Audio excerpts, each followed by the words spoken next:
Here are 5 things that I want you to know before you buy the Haus Labs concealer. Here we go.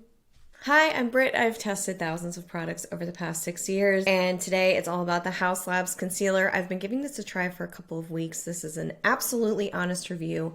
No one's paying me to say the following. Usually, I will compare these types of products to current favorites, which you can find back on the website under Britt's picks. Let's kick it off with ingredients. That's the first thing I want to talk about. It's one of the 3 deal breakers that are either going to make or break whether or not you buy this. So ingredients, shade range, and price. $32, 31 shades. The ingredients here are okay. I am seeing a water first formula that's supposed to be non-comedogenic. I'm going to remove what I have on now and then apply this with you so we can kind of talk about it as I'm going. I will also mention the other products that I would recommend if you're still on the hunt. There are a ton of silicones in here. Not a red flag. I'm not a cosmetic chemist, okay? But I can tell you that silicones tend to break out my face. For some reason, when I apply products, complexion products that go across the face, it will break me out. I'll get little red bumps everywhere. Underneath the eye, listen, I don't know why, but I don't see that as much. It is very much so skincare meets makeup. Haus Labs has fermented arnica in a lot of their products. There's some really beautiful oils inside. Then it's followed up with a lot of silicones. All the cones are inside. So if you are not for that, then this is going to be a hard pass. Oh, and there's a bioferment complex. There's all kinds. They're like supposed to have 20 skincare ingredients inside. My other concealer was already creasing that I was testing. Anyway, we will get to creasing. Let's talk about application. Application is so important with concealers, especially liquid concealers, especially if you have mature skin like I do. I tried a bunch of different ways with this. Fingers, I've used this Fit Glow brush, which happens to be one of my favorite. It's called their Teddy brush. Links to everything will be below. Then there's more of a kitten paw brush. This is from Rare Beauty. And then there's a priming method that I'm going to talk about. I really like the almond shape of this, so I will dab it. A very little amount goes a long way, by the way. You do not need a lot of this. Dab it. And then I would put it on the corners, but I'm going to show you something really fast there. So if I use this brush, I can kind of take the angles and glide it along. It's very brightening. I have shade Peach 05 Fair. I tend to want to go with something that runs a little peachier in a concealer. For me, it kind of cancels out the dark circles. So I can use this brush and it was totally fine. I did end up really liking using the fingers here more than anything. The texture is very, very creamy, but it's also lightweight. And I think because of the silicones, it really sinks in nicely. You don't have to put a lot of effort into this to get it to absorb into the skin. So this is just with fingers. And I don't know if you're able to see this, but it just kind of goes on better. It presses in so easily. Usually I would pick a brush. The kitten paw did not work for me. It was a little too soft and flexible. I need something that's a little bit more densely packed than that. And then there's this other method that I just recently learned where you take some of the concealer, you can pop it onto a palette or you can pop it onto your hand, the back of your hand, and then you just take a regular old brush. Well, it doesn't have to be old. You take a brush, almost like an eyeshadow brush or something, whatever. Learned this from Katie Jane Hughes, featured it in my Get Ready With Me. So this is called priming the brush in her words. And then you can use a very small amount. The reason this is pretty cool as a method is because you're not going to have a ton of product under the eye. And so that prevents a lot of creasing. It prevents cakiness. It prevents something from looking heavy. And when you have crepier, mature skin, because you're lucky to be alive on the planet longer than some, you're going to not want to have a ton of product. I don't like having a lot of product underneath. It works really well for this. Honestly, pressing edged it out just a little bit. Those are just a few ways for under eye. For the rest of the face, I did try a bunch of things, but I don't like to put a lot of this over the face. I wouldn't use the flatter brush. I would just sort of buff it in, use a small kabuki or something like that, and it does melt elsewhere on the face as well. But again, those silicones will definitely break me out. So that's, I'd say, 1-ish, maybe 2 layers. Haven't really strongly built it up because I want to talk about coverage. Application received a 4 out of 5. I also want to tell you, so again, honest review. No one's paying me to say this, not sponsored. If you like that kind of thing, do take 2 seconds, hit that like button. It makes a huge difference over here. I appreciate that. I want to tell you, when I first did the scorecard, everything was fives. Everything was fives. That's why I test these out for weeks. So I brought it back down to earth a little bit. Coverage, still very, very, very strong. So I'm going to build up on this eye a little bit using my finger.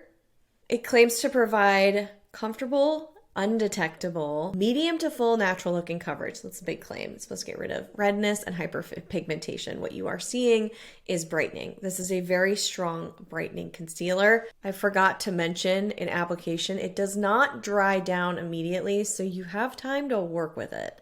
It isn't wet, but they did a very good job with texture. This is a light build on this side. Normally when I build more, I get more creasing. I will talk about creasing and wear tests in a minute. But I'd say it builds well. I just know that because I'm doing that, I will have to probably set. Otherwise, I didn't see a ton of creasing. Yes, it looks natural. It is not a shiny product. Undetectable. No, I look like I'm wearing concealer. I mean, I don't look like I'm wearing a ton of it, but I do look like I'm wearing concealer. And I think if I just kept using the brushes, it would even show up stronger, more opaque under the eye. Coverage is very strong here. It received a 4 out of 5. It was very close to a 5 out of 5 because you can see the coverage is very, very strong. Creasing. Okay, this is very interesting. So my current favorite is from Iris and Romeo. It's slick, it glides on, it's very easy to apply. I can apply it with a brush. I actually prefer the brush there. And it just covers and veils and just sets really nicely. Very minimal creasing. So this had a lot to live up to for me and my current favorites. And it did a very good job. There is a little bit of creasing. So after using this for just a minute, I can see a little bit of creasing under this side, but again, it's very minimal. So all you have to do is press it in. I can show you what it looks like if I were to set it. It's lightweight, so it's also not looking like extra texture under the eye. I'm using the 14E setting powder. You can use something really, really lightweight, and I'm using the poof to press it in. There you go. It doesn't really look all that different from one side to another, which says to me that this is not a shiny. I can't stand when concealers are shiny under the eye.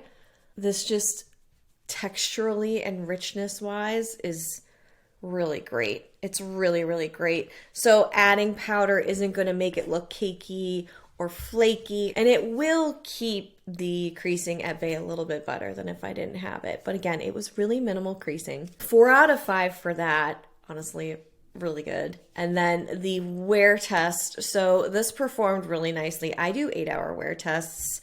I'm just going to show you next to a more wet formula. This is the Honest Beauty. I think a natural question might be to ask about this versus the Kosas Revealer.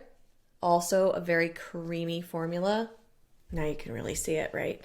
So the Kosas Revealer, I think, is very creamy, very lightweight, great multitasker, but it also tends to crease a little bit more. The Honest Beauty is a lighter weight option. This was really strong for brightening, and this was not on my radar. I think I just saw it online at one point, and I was like, oh, I haven't bought anything from Honest in a really long time. Maybe I'll give it a shot. It is not the buzzy one. I would say Kosas is probably more Ilia. Ilia creases like crazy on me now, so I can't use that as the liquid doe foot concealer. But I'm going to do the priming method with this. The wear test, though, for the Haus Labs is just really strong. I think by the end of the day, I saw more wear and tear and creasing, which I was not surprised about. That did not seem odd. I didn't see as much as I normally see for this type of a product. So I gave it a 4 out of 5 for the wear test. But I want you to see also the benefit of using the priming for a wetter formula. Again, it's not like wet. It's not shiny. It really helps it spread across under eye. It's such a light touch. I'm loving this method right now. And it's pretty strong. I could build this up quite a bit. It will crease a little bit quicker, but like you're seeing the brightening, you can get that elsewhere if you want to. If the price isn't right for Haus Labs, if the texture, or if you're like me and the silicones are like, no, your skin's saying absolutely not, no, thank you. This could be a great option. You're obviously getting a difference in formula. You're not getting the same type of product in that respect with skincare and arnica and ba. The other thing about Haus Labs is this claim that in 2 weeks it visibly blurs, depuffs, and brightens under eyes. So it's putting skincare under the eye, which again, I'm not mad at. I haven't seen that. I haven't used it every day though, so in all fairness, I can't give it that claim right now. I mean, I think that's a pretty good contender, honestly. It has gone up in price quite a bit, the Honest Beauty, and I would need to set this. But it's a little bit smoother of an application because it's not thick, although I did set this. So let's set this and see what it does. It takes so well to powder. It really, really does. So you can see side by side the brightening there. Overall score for the Haus Labs concealer, I liked it. I just wish it didn't have so many silicones in it, but it received a 16 out of 20. It might have been a 17 because the coverage is really strong and the wear test is really strong. If you want to see the scorecards for the other products that I've mentioned, like the Iris and Romeo, I think I need to put that up, so I'm going to hopefully put that up soon.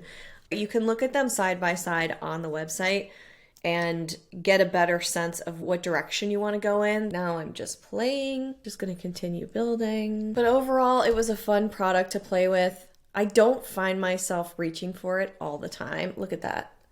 Wow, it really does brighten. This goes back to earlier when I said I prefer applying with fingers, but you really get some strong coverage. Kind of reminds me of the Fit Glow concealer, but that one's much thicker. It's a really strong brightener. Anyway, I've gone off on a tangent, so now you can see what this looks like on top of the Honest, on its own. What do you think about this? Have you tried this out? Are you going to try it out? Are you deterred by the ingredients? If you've had experiences with this, you've tried it out, please leave your comment below. I would love to have more honest reviews over here underneath, and also let us know your skin type so people understand why it did or did not work for you. There's an entire playlist for concealers over here. I will get you to that in like 2 seconds. Thanks for being here today. I appreciate it. Again, if you haven't already, hit that like button, subscribe if you haven't, and I will see you right back here real soon. Off to the playlist.